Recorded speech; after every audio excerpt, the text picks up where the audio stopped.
Hello everyone, this is Neha. I welcome you all once again on my YouTube channel Aim High Tutorials English.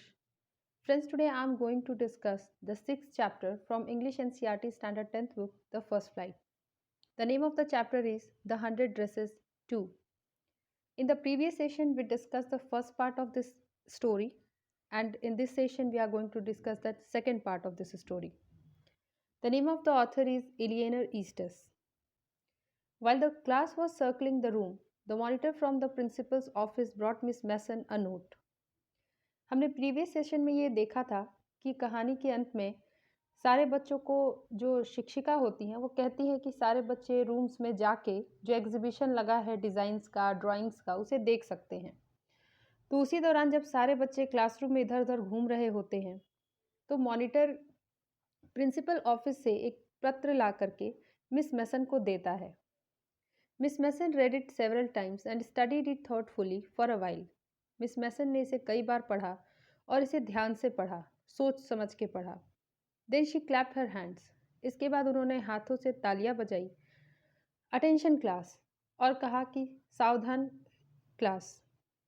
Everyone back to their seat. सभी लोग अपनी seat पर बैठ जाएं।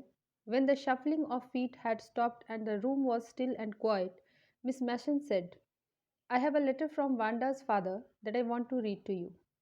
जब class में बच्चों के पैर आपस में टकराने की आवाज़ और पैरों की आवाज़ बंद हो गई तो मिस मैसन ने क्लास के शांत होने के बाद कहा कि वैंडा के पिता की तरफ से एक पत्र आया है जिसे मैं आप सबको पढ़ के सुनाना चाहती हूँ। Miss Mason stood there a moment and the silence in the room grave tense and expectant. Miss Mason वहाँ कुछ क्षणों के लिए शांत रहीं। इस वजह से क्लास में चारों तरफ एक टेंशन का माहौल बन गया और सब ये सोच रहे थे कि वो क्या कहने वाली हैं। The teacher adjusted her glasses slowly and deliberately. उन्होंने अपने चश्मे को ठीक से संभाला। Her manner indicated that what was coming this letter from Wanda's father was a matter of great importance. इनका जो हाव भाव था मिस मैसन का उसे देख के ऐसा लगता था कि वेंडा के पिता ने जो पत्र लिखा है वो शायद बहुत ही महत्वपूर्ण कोई मुद्दा है। Everybody listened closely at Miss Mason read the brief note. जब मिस मैसन ने उस ब्रीफ नोट को उस छोटे से नोट को उस पत्र को पढ़ा तो सभी लोग ध्यान से सुन रहे थे। डियर टीचर, प्रिय शिक्षक, my Wanda will not come to your school any more, Jake also. मेरी बेटी वैंडा जो है वो आपके स्कूल नहीं जाएगी और जैक भी नहीं जाएगा। Now we move away to big city, no more holler Polack, no more ask why funny name, plenty of funny names in the big city. अब हम लोग एक बड़े शहर जाने वाले हैं जहाँ पे कि इस फनी नेम को लेकर के कोई मजाक नहीं उड़ाएगा क्योंकि बड़े शहरों में काफ़ी हास्यास्पद नाम होते हैं। Yours truly Jan Petronski. आपका Jan Petronski. A deep silence met the reading of this letter. इस पत्र को पढ़ने के बाद क्लास में सन्नाटा छा गया। Miss Mason took off her glasses, blew on them and wiped them on her soft white handkerchief. Miss Mason ने अपने चश्मे निकाले, उस पर थोड़ी फूंक मारी और फिर अपने मुलायम से हैंकी से हैंडकरचिफ से रुमाल से उसे साफ कर दिया। Then she put them on again and looked at the class. उन्होंने फिर अपने चश्मे को पहन लिया और क्लास की ओर देखा। When she spoke, her voice was very low. वो जब बोल रही थी तो उनकी आवाज़ काफ़ी धीमी थी। I'm sure that none of the boys and girls in room 13 would purposely and deliberately hurt anyone's feeling because his or her name happened to be a long, unfamiliar one. मैं इस बात को लेकर सुनिश्चित हूँ कि रूम नंबर 13 के किसी भी लड़के या लड़की ने किसी को सिर्फ इसलिए परेशान नहीं किया, दुखी नहीं किया क्योंकि उसका नाम बड़ा है या फिर बाकी के नाम से थोड़ा अलग है। I prefer to think that what was said in thoughtlessness. मुझे लगता है कि जो कुछ भी कहा गया वो बिना सोचे समझे कहा गया। I know that all of you feel the way I do. मुझे पता है कि जैसा मैं महसूस कर रही हूँ वैसा ही आप सब भी कर रहे हो। That this is a very unfortunate thing to have happened, unfortunate and sad both. ये बहुत ही दुर्भाग्यपूर्ण है और दुर्भाग्यपूर्ण होने के साथ साथ ये बहुत ही दुखदाई है। And I want you all to think about it. मैं चाहती हूँ कि आप सभी इसके बारे में सोचो। The first period was a study period. पहला जो पीरियड था वो स्टडी का पीरियड रहा। Maddie tried to prepare her lessons, but she could not put her mind on her work. Maddie ने अपना लेसन पूरा करने की कोशिश की, लेकिन वो उस पर ध्यान ही नहीं लगा पा रही थी. She had a very sick feeling in the bottom of stomach. उसे अपने अंदर एक बहुत ही बुरा अनुभव हो रहा था. True, she had not enjoyed listening to Peggy ask Vanda how many dresses she had in her closet, but she had said nothing.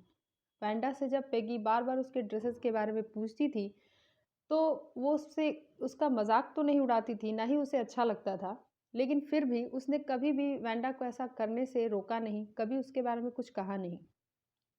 She had stood by silently, and that was just as bad as what Peggy had done. और ये उतना ही बुरा था, चुपचाप उसका खड़ा रहना भी उतना ही गलत था जितना कि पेगी का बार बार ये पूछना था. She was a coward. वह एक कायर थी. At least Peggy hadn't considered they were being mean, but she Maddie had thought they were doing wrong. Maddie को तो पेगी को तो ऐसा नहीं लगता था कि वो लोग कुछ गलत कर रहे हैं, लेकिन मैडी को ऐसा लगता था कि वो गलत कर रहे हैं.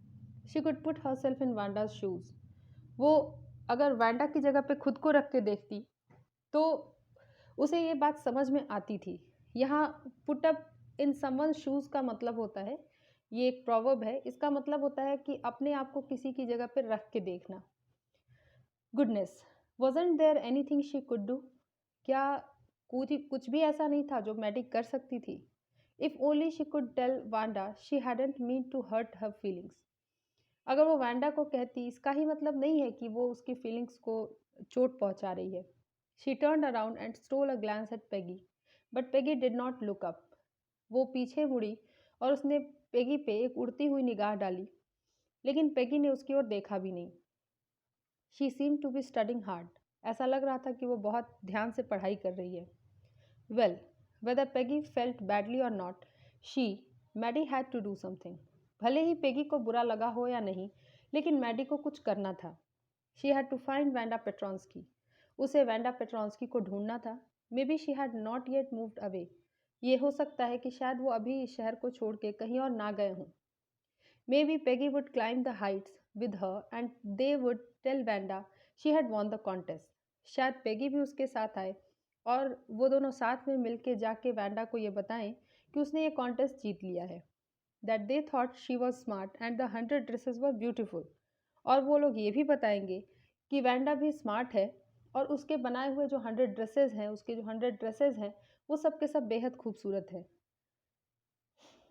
When school was dismissed in the afternoon, Peggy said, with pretended casualness, "Hey, let's go and see if that kid had left town or not." जब क्लास खत्म हो गया दोपहर के बाद, तो पेगी ने थोड़ा जताते हुए एक कैजुअल तरीके से कहा कि चलो हम चल के देखते हैं कि क्या उसने ये शहर छोड़ दिया है. So Peggy had the same idea. Maddie glowed. Maddie को ये जान के खुशी हुई कि पेगी के भी दिमाग में यही बात चल रही है. Peg was really all right. Peg जो थी वो बिल्कुल ठीक थी. The two girls hurried out of the building up the street toward Boggins Heights, the part of town that wore such a forbidding air on this kind of a November afternoon, drizzly, damp, and dismal. वे दोनों लड़कियां जल्दी से school building को छोड़ करके बॉगिन्स height की तरफ जाने वाली जो गली थी उसमें चली गईं. बॉगिन्स हाइट एक ऐसी जगह थी जहाँ पे कि बहुत ही अजीब सा माहौल था. यहाँ पे बिल्कुल डैम्प और डिस्मल, मतलब यहाँ पे बिल्कुल शांत माहौल था. किसी भी तरह की कोई हलचल नहीं थी, जो कि एक नवंबर की दोपहर की बात थी. Well, at least said Peggy gruffly, I never did call her a foreigner or make fun of her name. Peggy ने कहा कि कम से कम मैंने उसे कभी विदेशी या फिर उसके नाम का मजाक तो नहीं उड़ाया. I never thought she had the sense to know we were making fun of her anyway. मुझे तो इतना भी नहीं पता कि शायद उसे ऐसा लगता था कि हम उसका मजाक उड़ा रहे हैं. I thought she was too dumb. मुझे लगता था कि वो बेवकूफ़ है, उसे ये बात समझ में नहीं आती. And gee, look how she can draw. और देखो वो कितना अच्छा ड्रॉ करती है. Maddie could say nothing. Maddie कुछ नहीं कह पाई. All she hoped was that they would find Wanda. उसे सिर्फ यही उम्मीद थी कि वे लोग वांडा को ढूंढ लेंगे. She wanted to tell her that they were sorry they had picked on her. वो चाहती थी कि वो वैंडा से मिलके वो कहे कि उन्हें इस बात का अफ़सोस है कि उन्होंने उसके साथ ऐसा किया and how wonderful the whole school thought she was. और सारा स्कूल अभी क्या सोच रहा है उसके बारे में कि वैंडा कितनी वंडरफुल थी and please not to move away and everybody would be nice. तुम यहाँ से किसी और शहर नहीं जाओ। ये सारी बातें मैडी सोच रही थी कि जब वो वैंडा से मिलेगी तो वो बताएगी कि सभी लोग उसके बारे में अब कितना अच्छा सोचते हैं और वो यहाँ से दूसरे शहर ना जाए क्योंकि अब सभी लोग उसके साथ अच्छे से व्यवहार करेंगे। She and Peggy would fight anybody who was not nice. और वो मैडी और पेगी अब हर उससे लड़ाई करेंगे जो वैंडा के साथ अच्छा बर्ताव नहीं करेंगे। The two girls hurried on. ये दोनों लड़कियां बहुत जल्दबाजी में गईं। They hope to get to the top of the hill before dark. उन्हें उम्मीद थी कि वो उस हिल के सबसे टॉप पे अंधेरा होने से पहले पहुंच जाएंगी। I think that's where the Petronskis live, said Maddie, pointing to a little white house. Maddie ने एक छोटे से सफ़ेद घर की तरफ इशारा करते हुए कहा कि मुझे लगता है कि ये पेट्रॉन्स्की परिवार उस घर में रहता है। Wisps of old grass stuck up here and there along the pathway like thin kittens. यहाँ से वहाँ तक जो ओल्ड ग्रास लगा हुआ है वो ऐसे लगता है कि जैसे छोटे छोटे बिल्ली के बच्चे पतले दुबले से रख दिए गए हों। The house at its sparse little yard looked shabby but clean. ये घर और इसके आसपास का जो क्षेत्र था, जो यार्ड था, उसमें जो जगह थी खाली, वो दिखने में थोड़ी शैबी थी। बहुत ज़्यादा ब्राइट नहीं थी लेकिन फिर भी साफ़ सुथरी थी। It reminded Maddie of Wanda's one dress, her faded blue cotton dress, shabby but clean. इसे देख करके मैडी को वैंडा की वो ड्रेस याद आ गई जो हर दिन वो पहन के जाती थी, जो नीले रंग की कॉटन ड्रेस थी। थोड़ी धब्बे वाली तो थी लेकिन साफ रहती थी। There was not a sign of life about the house. उस घर को देख के नहीं लगता था कि उस घर में कोई है। Peggy knocked formally on the door but there was no answer. Peggy ने दरवाजे पे खटखटाया, दस्तक दी, लेकिन कोई जवाब नहीं मिला। She and Maddie went around to the back yard and knocked there. वो पेगी और मैडी घर के पिछले दरवाजे पे गईं। वहाँ भी उन्होंने नॉक किया लेकिन वहाँ से भी कोई जवाब नहीं मिला। Still there was no answer. वहाँ से भी कोई जवाब नहीं मिला। There was no doubt about it, the Petronskis were gone. इस बारे में अब कोई डाउट नहीं था कि पेट्रॉन्स्की परिवार यहाँ से जा चुका था। How could they ever make amends. अब ये लोग अपनी गलती को कैसे ठीक करेंगे, कैसे सुधारेंगे। They turn slowly and made their way back down the hill. वे लोग वहाँ से वापस मुड़ गए और हिल से होते हुए अपने रास्ते आ गए। Well anyway, said Peggy, she has gone now, so what can we do. जो भी हो, अब तो वो जा चुकी है, आखिर अब हम क्या करेंगे। Besides, when I was asking her about all her dresses, she probably was getting good ideas for her drawings. फिर पेगी ने कहा कि जब भी मैं उसके ड्रेसेस के बारे में उससे पूछती थी तो कहीं ना कहीं उसे इसकी वजह से, जब वो जवाब देती थी मेरे प्रश्नों का, तो उसे ड्राइंग्स के बारे में नए नए आइडियाज़ आते थे। She might not even have won the contest otherwise. और मुझे लगता है कि शायद इसी वजह से वो कॉन्टेस्ट जीत गई है। शायद उसे वो आइडियाज़ नहीं होते तो वो कॉन्टेस्ट नहीं जीत पाती। Maddie turned this idea carefully over in her head, for if there were anything in it, she would not have to feel so badly. Maddie ने भी इस विचार को अपने मन में ग्रहण कर लिया क्योंकि इस विचार को रखने से कम उसे इतना बुरा नहीं लग रहा था। But that night she could not get to sleep. लेकिन उस रात वो सो नहीं पाई। She thought about Wanda and her faded blue dress and the little house she had lived in. उसे वैंडा की याद आ रही थी, उसकी वो नीली रंग की ड्रेस याद आ रही थी और वो छोटा सा घर जहाँ वो रहती थी उसकी याद आती थी। And she thought of the glowing picture those 100 dresses made all lined up in the classroom. और उसे उन 100 ड्रेसेस, जो 100 ड्रेसेस के डिज़ाइंस वैंडा ने तैयार किए थे, उन डिज़ाइंस का पिक्चर उसे बार बार याद आता था जो क्लासरूम में टंगे हुए थे। At last Maddie sat up in bed and pressed her forehead tight in her hands and really thought. अंत में मैडी अपने बेड पे उठ के बैठ गई। उसने अपने माथे को, सिर को जोर से दबाया अपने दोनों हाथों से और सोचने लगी। This was the hardest thinking she had ever done. ये उसने अब तक जितनी भी चीज़ों के बारे में सोचा था, उनमें सबसे ज़्यादा मुश्किल अगर सोचने वाली कोई बात थी, तो वो इसी बार थी। After a long long time she reached an important conclusion. बहुत देर तक सोचने के बाद वो अंत में एक निष्कर्ष पे पहुंची। She was never going to stand by and say nothing again. उसने सोचा कि अब से वो कभी भी इस तरह से स्थिर खड़ी नहीं रहेगी और ना ही किसी के बारे में कुछ बोलेगी। If she ever heard anybody picking on someone because they were funny looking or because they had strange names, she would speak up. उसने सोचा कि अब से यदि कोई भी किसी को सिर्फ इसलिए चिढ़ाता है या परेशान करता है क्योंकि वो दिखने में मजाकिया लगता है, हास्यास्पद लगता है या उसका नाम अजीब है, तो वो ज़रूर बोलेगी, उसका विरोध करेगी। Even if it mean losing Peggy's friendship. यहाँ तक कि अगर इसके लिए उसे पेगी के साथ अपनी दोस्ती भी तोड़नी पड़े तो वो तोड़ देगी। She had no way of making things right with Wanda, but from now on she would never make anybody else that unhappy again. अब वो वैंडा के लिए तो कुछ नहीं कर सकती है, वैंडा के लिए तो कुछ सही नहीं कर सकती है, लेकिन अब से वो इस चीज़ को ज़रूर ध्यान में रखेगी कि वो कम से कम किसी और को दुखी ना करे, किसी और के को दुखी करने में वो शामिल ना हो। On Saturday Maddie spend the afternoon with Peggy. शनिवार के दिन मैडी जो थी उसने अपना दिन पेगी के साथ उस दिन की दोपहर बिताई। They were writing a letter to Wanda Petronski. वे दोनों मिलकर वैंडा पेट्रॉन्स्की के लिए एक पत्र लिख रहे थे। It was just a friendly letter telling about the contest and telling Wanda she had von.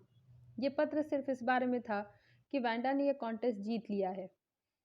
They told her how pretty her drawings वर।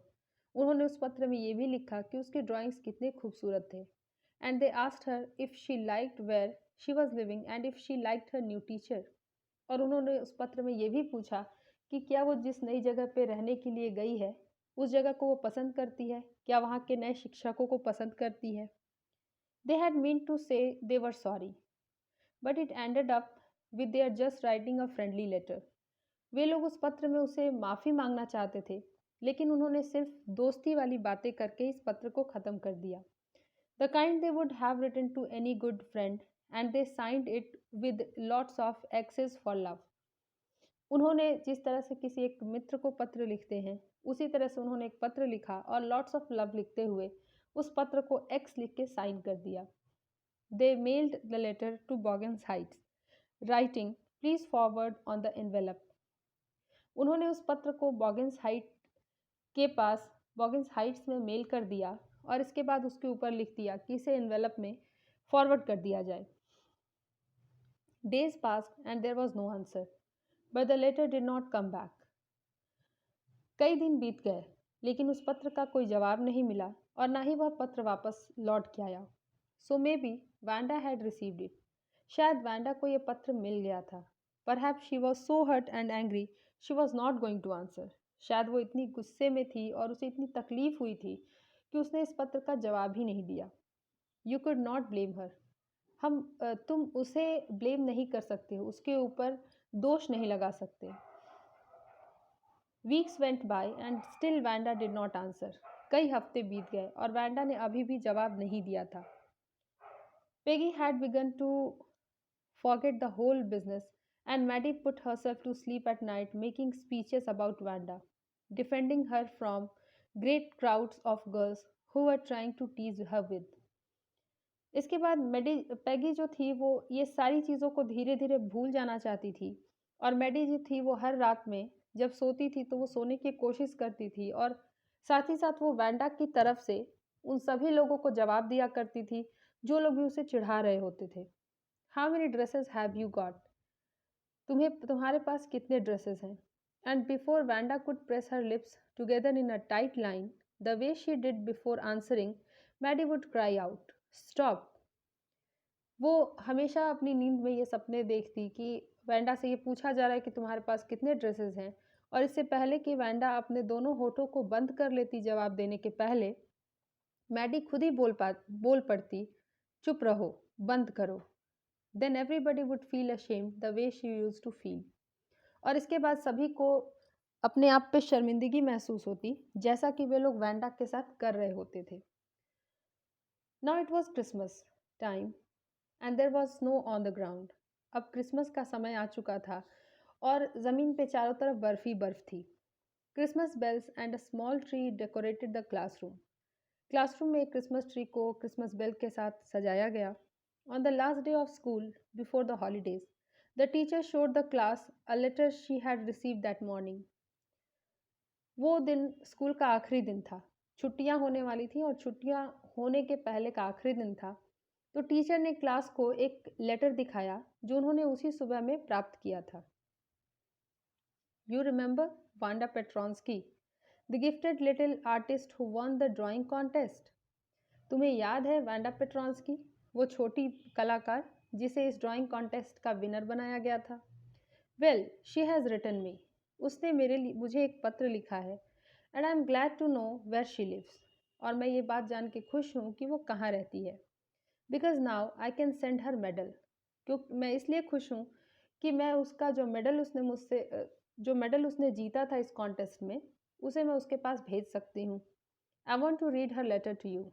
उसने जो पत्र लिखा है, मैं वो पत्र आप सबको पढ़ के सुनाना चाहती हूँ। The class set up with a sudden interest and listened intently.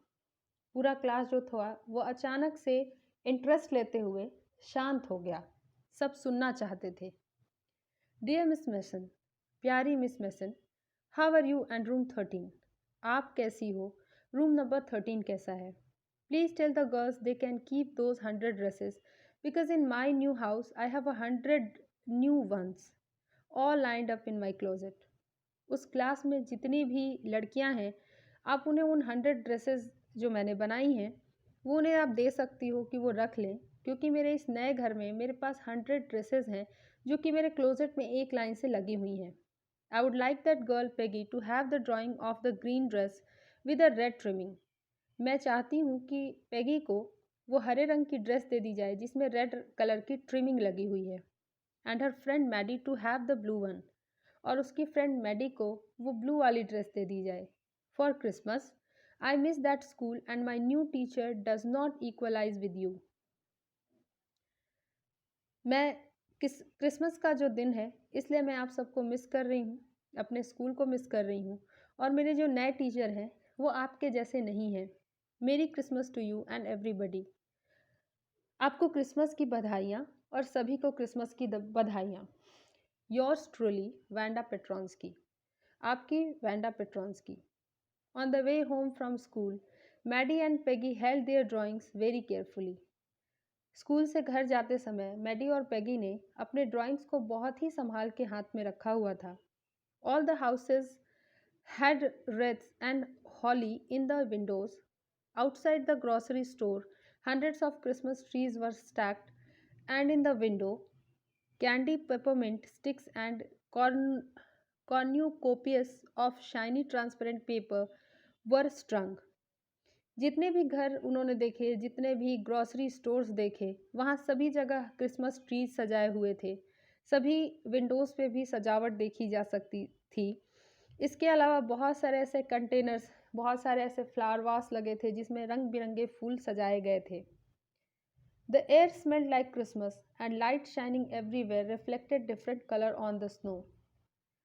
हवा में भी क्रिसमस की खुशबू को महसूस किया जा सकता था, और हर जगह चमकीली रोशनी थी, जहाँ पे स्नो के ऊपर, बर्फ के ऊपर रंग बिरंगे रंगों सॉरी बर्फ के ऊपर, जमी हुई बर्फ के ऊपर अलग अलग रंगों को देखा जा सकता था।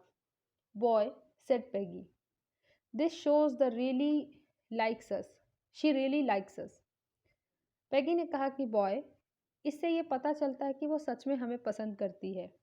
It shows she got our letter, and this is her way of saying that everything is all right. मुझे लगता है कि हमने जो पत्र उसे लिखा था वो उसे मिल चुका है, और इस पत्र के माध्यम से वो ये बताना चाहती थी कि सब कुछ ठीक है, उसे किसी भी बात की कोई ऐसी तकलीफ नहीं है। एंड दैट्स दैट, और ऐसा ही है। I hope so, said Maddie sadly. Maddie ने उदास होते हुए कहा, मुझे भी ऐसी ही उम्मीद है। She felt sad because she knew she would never see the little tight-lipped Polish girl again, and couldn't ever really make things right between them. उसे इस बात का अफसोस था और दुख था कि वो उस बंद होठों वाली उस पॉलिश लड़की, उस पोलैंड की लड़की को दोबारा कभी नहीं देख पाएगी, और उनके बीच जो भी मनमुटाव थे उसे वो कभी दूर नहीं कर पाएगी। She went home and she pinned her drawing over a torn place in the pink flowered wallpaper in the bedroom. वो अपने घर गई और उसने अपनी ड्राइंग को अपने बेडरूम में लगा दिया। The shabby room came alive from the brilliancy of the colors. ये जो धब्बे नुमा रूम, ये जो शेडेड रूम था जिसका रंग हल्का पड़ चुका था, इस ड्राइंग को के लगते ही इसके जो ब्रिलियंट कलर्स थे, इसके जो चमकीले रंग थे, उनसे ये कमरा जीवंत हो उठा था। Maddie sat down on her bed and looked at the drawing. Maddie अपने बेड पे बैठ गई और उस ड्राइंग को देखने लगी। She had stood by and said nothing. वो वहाँ खड़ी रही थी और उसने कुछ नहीं बोला। But Wanda had been nice to her anyway. लेकिन वांडा ने फिर भी उसके साथ अच्छा ही किया। Tears blurred her eyes and she gaze for a long time at the picture. उसके आंख आंसुओं से भर गए और उसे सब कुछ धुंधला लगने लगा, लेकिन फिर भी वो उस चित्र को देर तक देखती रही। Then hastily she rubbed her eyes and studied it intently. इसके बाद उसने अपनी आंखों को साफ किया और फिर पढ़ा। The colours in the dress were so vivid that she had scarcely notice the face and head of the drawing. उस उस ड्रेस के जो कलर्स थे, उन्हें इतने विभिन्न तरीके से सजाया गया था कि उसने शायद ही कभी इस ड्राइंग के हेड या फेस पे, उस ड्राइंग के अपीयरेंस पे ध्यान दिया हो। बट इट लुक लाइक हर। ये तो उसी के जैसा दिखता था, मैडी मैडी की तरह। It really look like her own mouth. ऐसा लगता था जैसे कि उसका ही अपना मुंह है। White really look like her own self. Wanda had really drawn this for her. उसने सोचा कि ये आखिर उसके जैसा क्यों दिखता है। क्या वैंडा ने उसी के लिए ये बनाया था? She ran over to Peggy's excitedly she ran over to Peggy's. और बहुत ज़्यादा एक्साइटेड होते हुए वो पेगी के पास भागी भागी गई। Peg, she said, let me see your picture. Peg, मुझे अपनी पिक्चर देखने दो। What is the matter? Asked Peggy. Peggy ने पूछा, क्या बात है? As they clattered up to her room where Wanda's drawing was lying face down on the bed. जब वो लोग पेगी के रूम में पहुंचे तो उन्होंने देखा कि वैंडा की बनाई हुई जो ड्राइंग है वो वहीं बेड पर पड़ी हुई है। Maddie carefully raised it. Maddie ने उसे बहुत ध्यान से उठाया। Look, she drew you, that's you, she exclaimed. उसने एक्सक्लेम करते हुए आश्चर्य से भरते हुए कहा कि देखो, उसने तुम्हारी पिक्चर बनाई है, देखो ये तुम ही हो। And the head and face of this picture did look like Peggy. और इस पिक्चर में जो बना हुआ सिर था, जो चेहरा था, वो पेगी की तरह दिख रहा था। What did I say? said Peggy. She must have really liked us anyway. मैंने क्या कहा था? मुझे लगता है कि सच में वो हमें पसंद करती थी, ऐसा पेगी ने कहा। Yes, she must have. Agreed Maddie. Maddie भी इस बात से सहमत हुई और उसने कहा कि हाँ, शायद वो हमें पसंद करती थी। And she blinked away the tears that came every time she thought of Vanda standing alone in that sunny spot in the schoolyard, looking stolidly over at the group of laughing girls after she had walked off, after had said, Sure, 100 of them all lined up. और ऐसा कह के Maddie ने कहा कि हाँ, ज़रूर वो हमें पसंद करती थी। ऐसा कहते हुए मैडी ने अपनी आंखों से आंसुओं को पोंछ लिया और वो याद करने लगती थी। आंसू उसकी आंखों में जब तब हर बार आ जाते थे जब कभी भी वो वैंडा को याद करती थी। उसे वैंडा की वो याद आती थी कि वैंडा किस तरह से स्कूल यार्ड में खड़ी रहती थी और उन खेलती हुई लड़कियों को देखती थी। और जब उससे पूछा जाता था तो वो हर बार एक ही सहज जवाब देती कि हाँ, मेरे पास 100 ड्रेसेस हैं जो सब के सब एक लाइन से लगे हुए हैं। फ्रेंड्स, आई होप कि एक्सप्लेनेशन आपको समझ में आया होगा। आपके एग्जामिनेशन के पर्पज़ से आपके लिए ईजी हो जाएगा। If you like my explanation, please share it to your friends, subscribe my channel and keep on watching. Thank you very much for watching. Have a good day.